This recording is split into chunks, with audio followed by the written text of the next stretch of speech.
I'm MarzGurl. I'm JoshKnightTheFirst. And welcome to episode 72 of MokkoriPlay, the only podcast dedicated solely to all things City Hunter. On today's podcast, we're going to cover Season 2, Episode 21 of City Hunter, titled Aim for the Gold Medal, Intimate Training for the Shooting Beauty. We're kind of back to just normal City Hunter activity around these parts. Remember how last week was really important, and maybe these two crazy kooky kids love each other, or maybe they don't. They're never gonna tell each other. They'll never know. Anyway, forget all of that. Yeah, don't worry about that. That's not important. Now What is important... It's just normal City Hunter shit. What is important right now is that, much like last week, we've got a couple of things to celebrate. One really big thing. Last week it was Cowdy and Ryo's birthday. This week, as we're recording this on the day of, over in Japan, it has been declared Get Wild Day. This is April 8th, which I believe was the first air date of the first episode of City Hunter, also tied into the release of the single Get Wild by TM Network. And so, TM Network has been posting on their social media all day different videos of Get Wild. Just over and over again, just that part of the song, because that keyboardist can't calm his tits. If you ever have a chance to watch any live performance TM Network has ever done of Get Wild, you will be treated to at least a 5-minute solo of the keyboardist just going off. Up to like 12 minutes of and then he just mashes the keyboard, like he almost literally face rolls this keyboard every time. And then sometimes there's a random explosion. Yeah, and then it's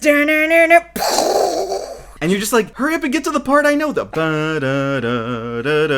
Yeah, bring in the melody. I just think it's really funny that the second, sometimes you'll hear some underlying, musical notes humming, and you're like, what is he doing? It's just this keyboard, this synthesizer just humming and playing some chords, and then suddenly he kicks off the and then the crowd goes, That's what gets him. It gets the crowd going. So that's become a running joke between the two of us. So yeah, if you have a chance, it's on my phone, it's on my watch, I have it anywhere I can listen to it. Go listen to Get Wild today. Advice from us, go listen to that song, because it's a good song. I know that today is April 8th, and by the time this gets out there to the world, it will be at least the 10th. At least. If you're not listening to it any later than that, so just pretend that it was still the 8th when you heard this, and go listen to Get Wild. Anyway. And now back to our regularly scheduled podcast, where this week we're focusing on another case where Cowdy and Ryo are having to protect someone that really doesn't need protecting because they shoot at the Olympic level. And they're a cop, and they have a gun already, and they're actually not super bad right away, so they're kind of okay. We kind of actually don't need to worry about this. But because this is a police officer, that means they are in contact with Sayako, which means this is something Sayako is going to have to convince Ryo to do. So that's where we start off the episode, over at this bar. Very nice, piano bar. There's light dancing, slightly formal wear. There's some jazz, some stringed instruments, and a nice shot of some random person's ass for a full 4 seconds. And also somebody playing, you mentioned this jazz combo playing on the stage there. They're not playing a Yamaha. They're playing a Jamaha with a J. I love it. Unless you want to say, oh no, it's a Spanish J, so it's a Hamaha.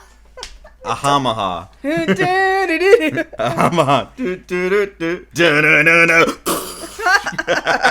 I couldn't help it. Okay. And so we see Sayako there at the table with Ryo, having to convince him, hey, look, I've got another job for you. And it would appear that Ryo went into this meeting this time prepared to tell her no. Yeah, because he's like, oh, what is it for? For training somebody to shoot at the Olympic level? Forget it. I'm not doing this. You were always roping me into this shit. I'm not falling for it this time. And Sayako's just like, well, she'll just be so disappointed. Whoa, wait. Hold on. Back up. Did you say she? Because I listened for she's. He's such a simple bitch. He really is. It doesn't even matter. He would let Sayako hit him with a truck if it had anything to do with some other woman. With a pretty lady. Yeah. He's like, well, hold on a second now. Well, we don't want to let down the entire country of Japan here, do we? I guess I just have to do my civic national duty and help out. Okay, great. Well, we're gonna meet her tomorrow. Okay, perfect. So now he has to go back to the apartment and tell Cowdy, who apparently he had a talk with before they left. Well, I mean, they've we've both gone through this a number of times now. Kaori, too, is very well aware just how much Sayako takes advantage of him. And see, that's got to be a hard relationship between all of them, because it's not like I don't think Kaori hates Sayako as a person. I think she just hates her on a business level. That's entirely possible. For that reason, Sayako's probably most of the reason that Kaori has to keep that night job.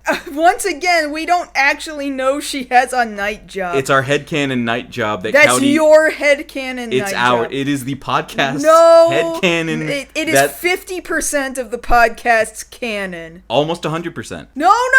Half is not almost. Half is half. But I mean, you can prove anything with statistics. 72% of people know that. Studies show that half of people is 50%. Wow. Yeah. So Kaori is pissed when Ryo comes home and he's like, hey, so about that thing I was gonna turn down. You told me that the next time you talked to Sayako, you were gonna turn her shit down. What the hell happened? Ryo's trying to rationalize it like, oh, well, it may be from Sayako. And yeah, that sucks, but a job's a job. What am I gonna do about it? Plus, this is of international importance, Kaori. I need you to realize we're going beyond our normal cases here. I'm going to be training to help deal with racism, with borders, with Mokkori. I mean, racism. That's all terrible.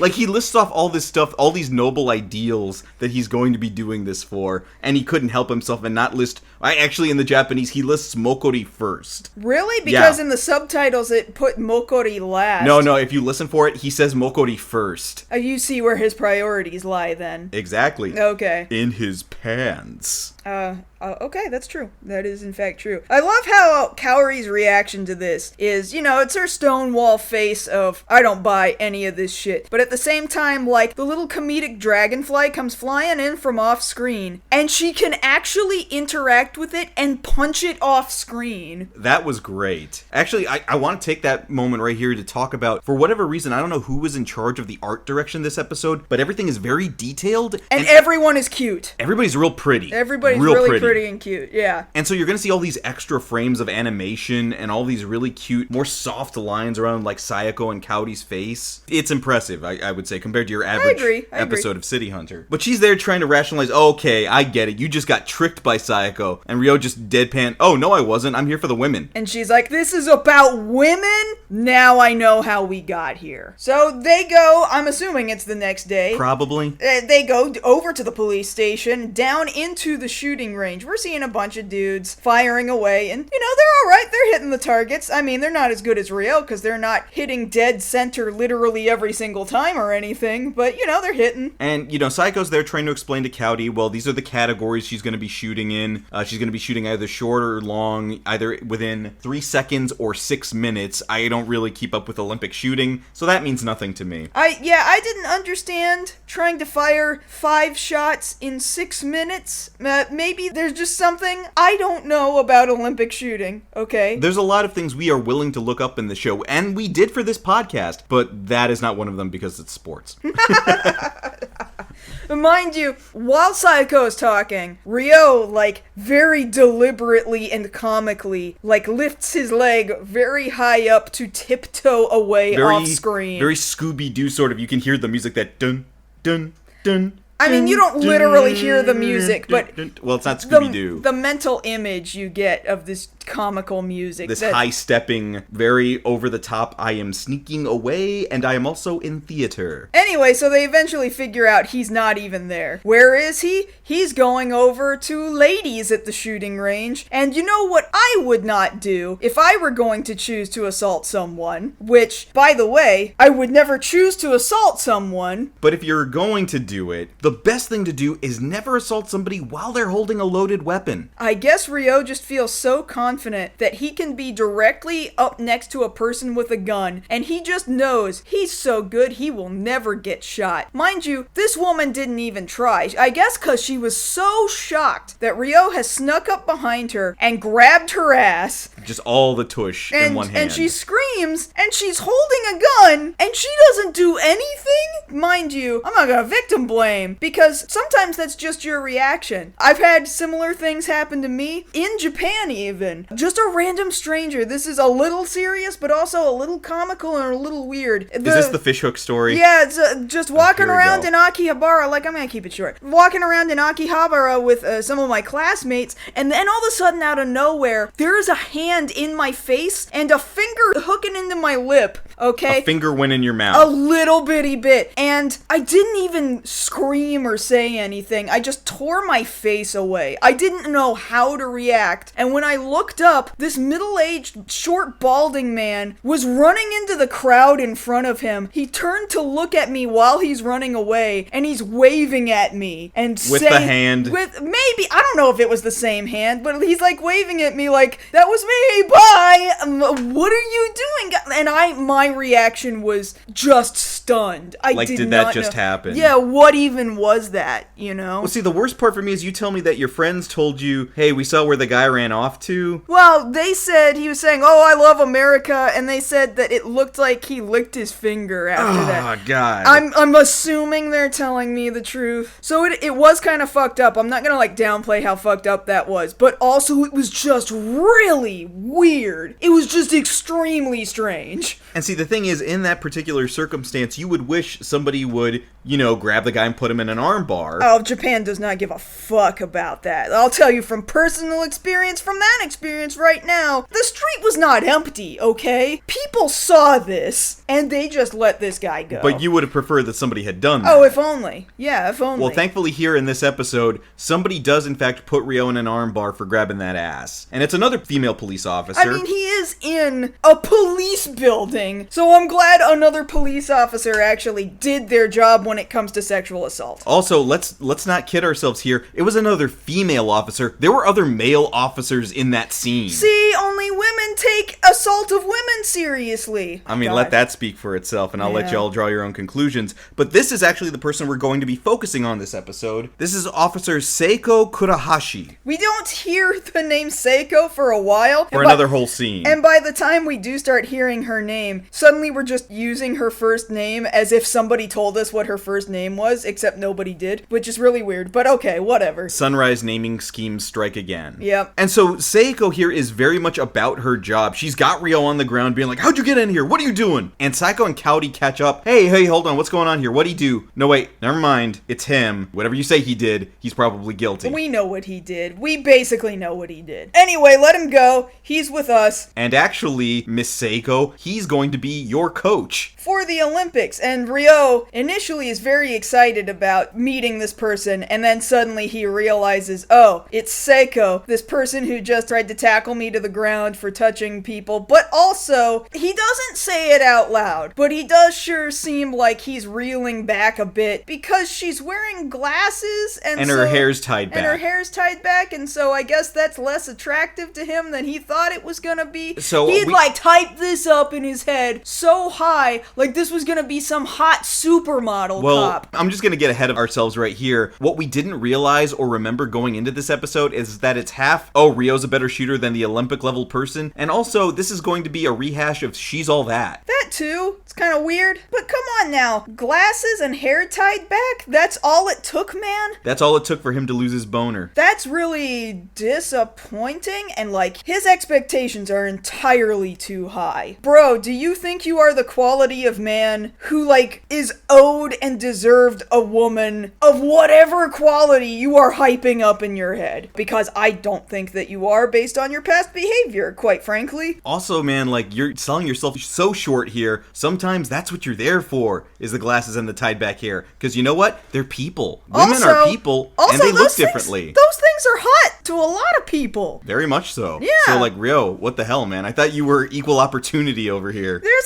a whole Meganeko fetish, basically. Yeah, the girls with glasses fetish, especially in anime and manga. And that's a big old thing. What the fuck, Ryo? You disappointed me, man. Get with it. Get with the program. And so they're there in Saiko's office now, having to hash all this out. Hey, sorry about the misunderstanding, but yes, you need to go ahead and listen to everything Ryo is saying. He's a really expert shooter. I'm sure he'll teach you a lot, and Seiko is there telling Sayako, I don't need any training. But the thing about it here is Seiko is very interesting in that she only refers to herself by her last name, Kurahashi. She only refers to herself in the third person. I don't know if we ever addressed why she does that. I think she's just a quirky person who is very much in cop mode all the time. Yeah, that seems to be the bulk of her characterization. But as she's trying to tell Sayako, I don't need a coach, Ryo is right there along with her, trying to be like, I'm with her on this one. That's because he's an asshole. He is an asshole. He is being an asshole right now. He's just like, well, I don't find myself able to get an erection right now, so why don't we just call this whole thing off? Yeah, it would be irresponsible of both of us for this to go forward. You'll be alright. And Sayako's not having this. So she's like, no, this is an order. You are going to be trained by him. And because she's very much in cop mode, Seiko says, alright, fine, we'll start training tomorrow. Now, after they've more or less agreed to this, Sayako excuses herself out into the hallway, and Ryo follows after her like, hey, what's going on here? This is weird. I don't understand why you're doing this. And Sayako tells him, well, you have to understand something. If she doesn't step up and do this, it'll be me going to the Olympics. And I don't want to be all flashy like that. None of this makes any sense to me. Genuinely, what would be the problem if that happened? Also, on top of that, nowhere, anywhere in this entire show, last season or this one, has it ever been shown that Sayako is a good shot. Like, she is known for her knife throwing ability, not for her shooting. I don't know, maybe she is a good shot. Like, she's shot a few times, and I mean, we haven't focused on it a lot, but maybe that's okay. Like, is it a bad thing that she would go? Is that what the problem is? That, oh, I guess it would have to be me, and maybe we don't want that because... Maybe she's not good enough to win the gold? She's not good enough, I don't know. But what would that be saying about the choice, the selection for who gets to go to the Olympics if there's that big of a drop-off between your primary candidate and your next best option, which would be Sayako? I don't know. I don't It's understand. It doesn't make sense to me. So they go ahead and go back to the gun range here, and Ryo's like, okay, well, let me show you how it's done real quick. Uses not his gun, but the standard issue type of pistol that they use at the Olympics to demonstrate, all right, this is how you're going to do it. And instantly, 3 seconds, puts in 5, close grouping. Beautiful. Right, so he's showing off. He's showing what he can do so that he can show, yes, this is what you're going to be learning how to do as well. But also, here, why don't you go ahead and show me what you can do? Yeah, go ahead and show us what your style is. And her style is take a really weird stance and then start screaming about, don't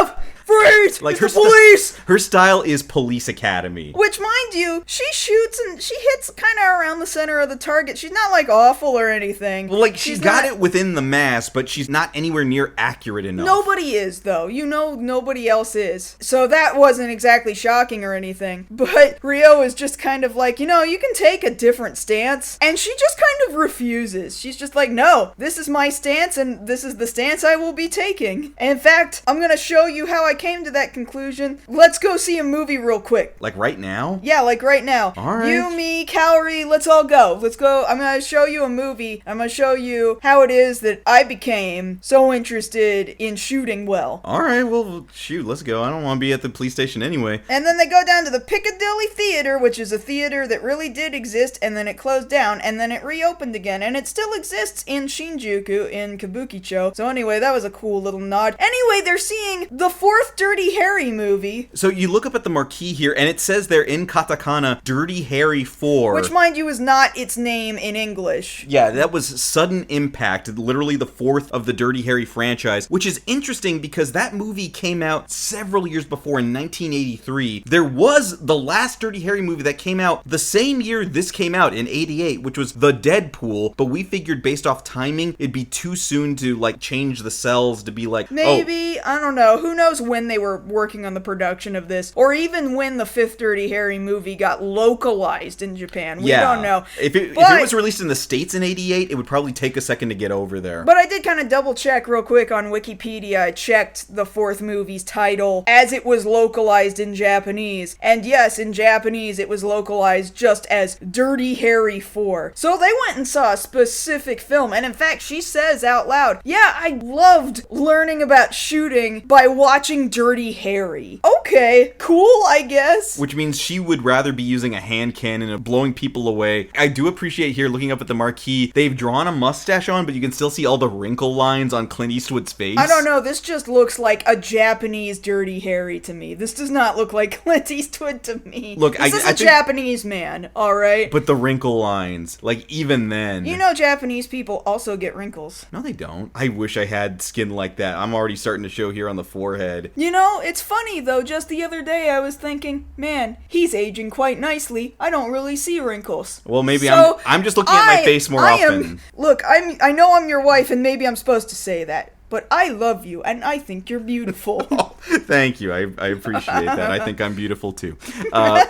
Now, the thing is, before they go into the movie, though... Which they never do. They don't ever go into that movie. Or if they did go in, we never saw it. Uh-huh. But outside the theater, we see that Seiko is just such a stickler for rules. So she's seeing people, like, litter, loiter, all kinds of stuff, and she's just running up to people on the street going, hey, did you see that stop sign? Stop! Cut it out! What are you doing? She's just yelling at people. And Ryo and Kaori are just like, man, she needs to get out of work mode. And so they're there trying to tell her, hey, Seiko, all that stuff you're doing, stop? Like, don't do that. How do you expect to get along with people? And it's at this moment that Ryo's super hearing kicks in. And we hear up on top of a roof that somebody's aimed a rifle directly at Seiko. Well, not only that, like, Ryo didn't hear this until he fires that rifle. He heard the firing as soon as it happened and just knew it was coming right at him. And Ryo just screams, oh no, get out of the way! And then tackles her to the ground, and this bullet goes right through where she was standing and in through a shop window. And then dude squeezes off another 2 rounds trying to get at Seiko. So he is clearly aiming at her, not Ryo. Right. And then when it doesn't work out, he empties his chamber and he walks away. So Seiko has been knocked to the ground and Ryo's like, oh my god, are you okay? Did you get hit? And she's like, yeah, I'm fine, why? And she's looking up at him and her glasses have fallen off on the ground and her hair's come undone. And now this is the pretty woman look. This is the she's all that moment. That Ryo is like, oh man, why were you hiding all of this? And I'm sitting here thinking, she looked plenty nice enough with her hair up as well. She looked exactly the same, just her hair is down now and her glasses are off. How can you not tell the difference? But he gets these like big old like anime eyes. Which is weird because he's always an anime man. But anyway, but big like they're and really watery. big. Yeah, super big and watery like he's about to cry. Like, how dare you not tell me you're hot? So now Kaori comes around the corner to check, like, oh my god, is everything okay over here? And Ryo gets this crazy wild idea in his head. Yes, everything is fine, but she did get shot at, and Kaori, you should go run off and tell Sayako what just happened. Me? Yes, you. Don't wait any longer. Go now. And then, like, she runs off, like, as Ryo told her, because admittedly, this is official business now. A shooting just took place, but I like the animation right here, because you can really see Kaori, like, readying her arms to get running down the road. Yeah. And so she runs off, and now, as per usual, Ryo's thinking to himself, okay, I got Kaori out of the way, now I can go play. But first, we have to make a couple of changes here. But before he can even do that, I guess he didn't really think about this because it would just be second nature to him. Ryo unwittingly has drawn his pistol, his .357 Magnum, out of its holster, and now Seiko has noticed, oh, you've got a gun. Oh, and if you have a gun, that must mean, wait a minute, you are a police officer. Well, why didn't you say so? I was being told you were a civilian. And so now Ryo's got to play along like, yes, I am police. Well, what kind of police are you? I'm a superintendent? Yeah, one of those. That's the ticket. Oh, great. Well, then teach me about how it is we go about investigating this shooting that just happened. Oh, I will tell you exactly where to go and what to do. First, let's take you to the eye doctor. Now you're talking about Pretty Woman here. This is the makeover. This is him taking her, like you can almost hear Roy Orbison playing in the background, that as he takes her to go get contacts and a perm, which doesn't look like a perm. She did not get a perm. Well, she got a blowout blowout, not a perm. So her hair is now bigger and not all straight and flat. And also, he's taken her to buy some new flashy clothes. So she looks super cute and not like a police officer. But man, she cannot stop thinking like a police officer. Like, do I really need all this to go undercover? Because she genuinely believes this is an undercover job. Like, this is a sting operation now. And see, here's the little thing here. So, like, Ryo famously has his .357 Magnum, right? So that's not too far off from Dirty Harry using high-caliber handguns. I'm surprised she didn't start geeking out over that when she saw it in his hand. That's true. Like, if you're such a big Dirty Harry fan. Casual. You really thought about that kind of late, huh? Like, it just crossed your mind, like, hey, wait a minute. Yeah, it did just kind of hit me just now. I understand, though. I get it. But while the makeover is happening, Sayako has been contacted by Cowdy, and Cowdy's filling her in, hey, everything just happened right now, what's going on? Can you tell me anything? And then Sayako decides to finally come forward with like, I wonder if this has anything to do with that bank job 4 years ago. Oh, you think? Well, we have to be told what the bank job was. So there was a bank robbery, and Seiko was there, and that guy had a gun, and she had a gun, and then she's like, don't move! Because she's a cop, and she fires at him, and I guess she grazed him like across the cheek and kind of next to his ear, and really, I'm thinking, well, that's not a terrible job. He's barely injured at all, but he freaked the fuck out. He really thought he was gonna die, and as she's hearing him scream, oh, she's a murderer! She was gonna kill me! She is now scared shitless too, like, oh my god, I could have killed this man. And I'm thinking, I think that's a bit much, but I guess I see the problem. And so Saiko's now having to tell Cowdy, so this guy that she shot at, Mimura, the bank robber, he actually got named. Wow, he's so pointless though. Yeah, so this guy Mimura, I guess I probably should have mentioned that he just got out of prison. In fact, she doesn't say that. She says if he did get out of prison. She doesn't know. I assume she does not keep track of every single dude that goes in and out of prison at all times. But so she's making an assumption, oh, he must be out now. No, I'm pretty sure she knew. It's Sayako. She is always downplaying how much she knows about stuff to Cowdy and Ryo.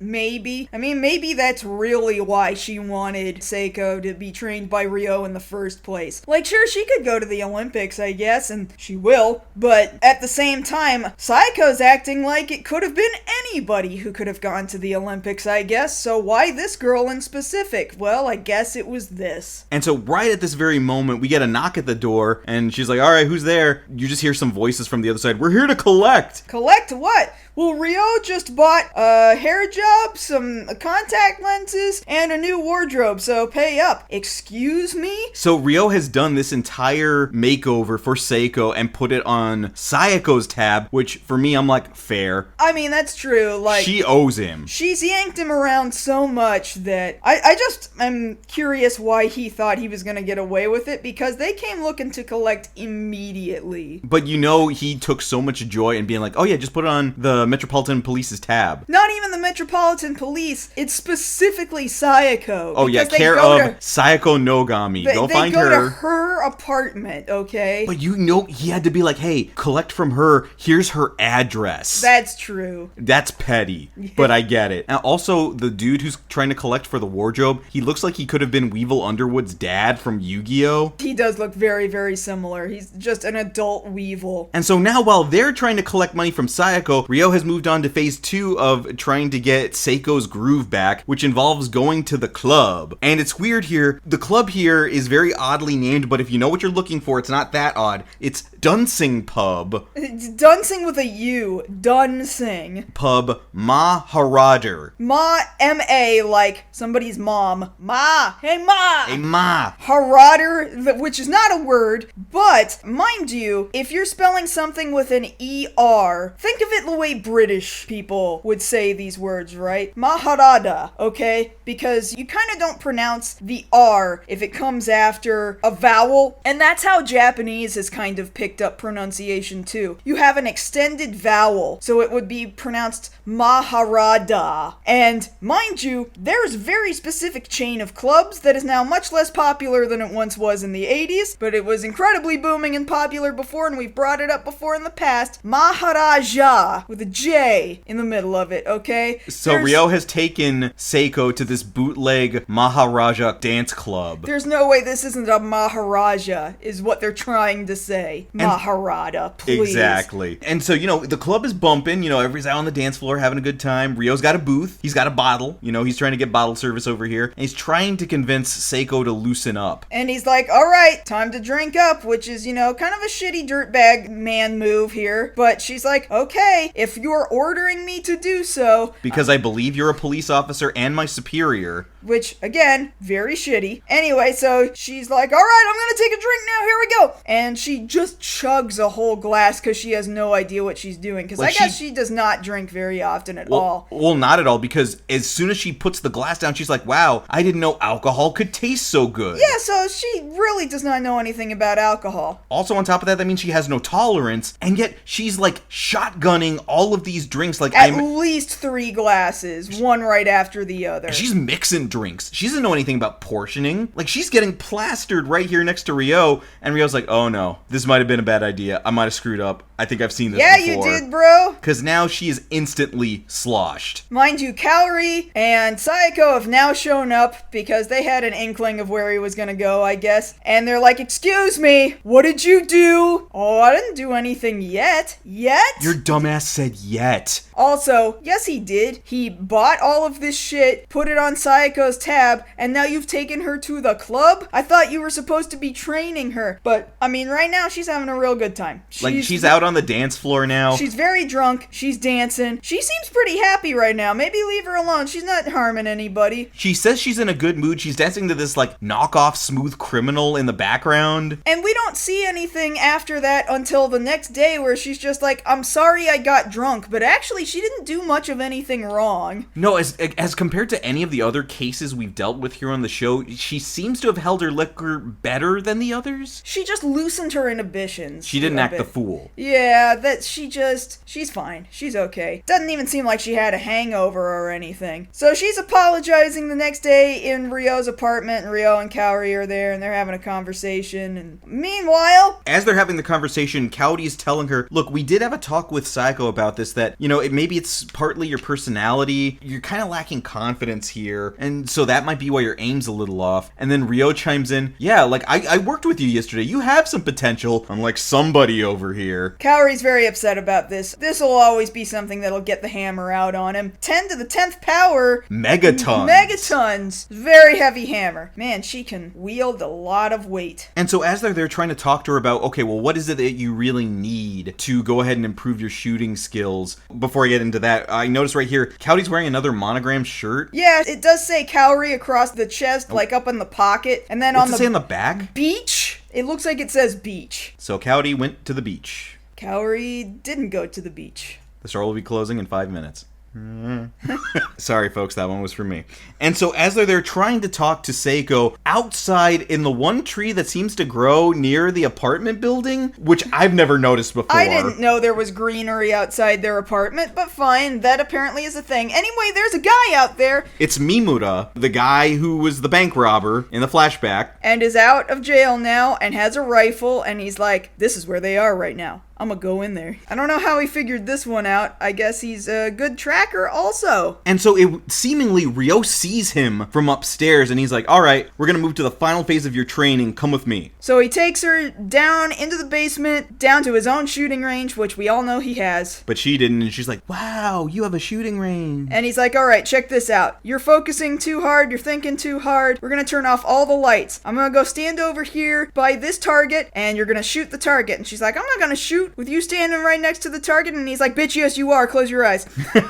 He's Obi-Waning her Luke right now. Like, we need you to act on instinct. But with the blast shield down, I can't see anything. That's what he's doing right now. How am I supposed to fight? Yeah. But yes, he's telling her, you really have to feel this one. You are not going to be feels blind. You will know exactly where you're supposed to shoot, but it doesn't matter. She tries, she lifts her gun up, she just can't do it. And she drops her gun down at her side and she's like, no, I'm gonna shoot you. I just can't do it. And here is where she explains to Ryo, when I shot that guy at the bank, I wasn't aiming for his face, I was aiming for his arm. If my shooting is that bad, there's no way I can do this. And so Ryo's there having to explain back to her, but wait, you're a cop. Sometimes in the line of duty, you're gonna have to do that. By the way, surprise, bitch! The guy you shot, he's here, right now, in the building, on this floor. How'd he get all the way down here? I don't know. Hey, remember that time there was a hole in the wall to get over? You think Ryo never patched the wall? I mean, we don't see it, but, I mean, I don't know. No, I'm pretty much You think he took the elevator down? No, I'm pretty much of the opinion, based off that one shot, just one scene ago, Ryo let the guy in. Because he knew this was the only way to get her to learn. What? You think he let him in?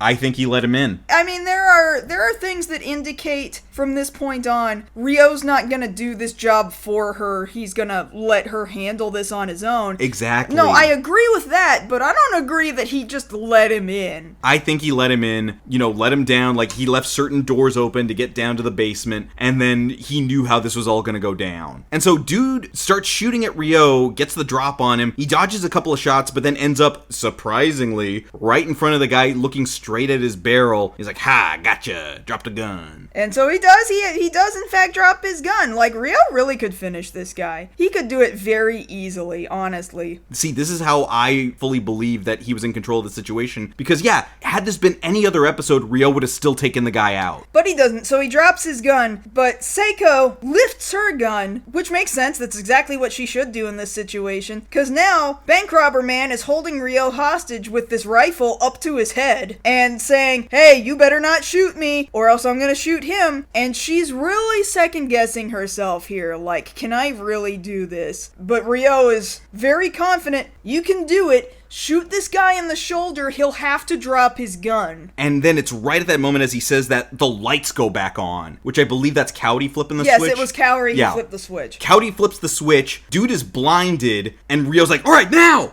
And so she takes the shot. And for once, it lines up exactly where it was supposed to go. It wings him on the shoulder, not even a deep hit, just, he has been shot, but it's not like in the meat. Sure, yeah. It's another, basically a flesh wound. Which really she's done twice now. Again, I don't even think the graze by the cheek was all that bad. But apparently this dude does. Because Yeah, he goes down crying like a bitch. You shot me!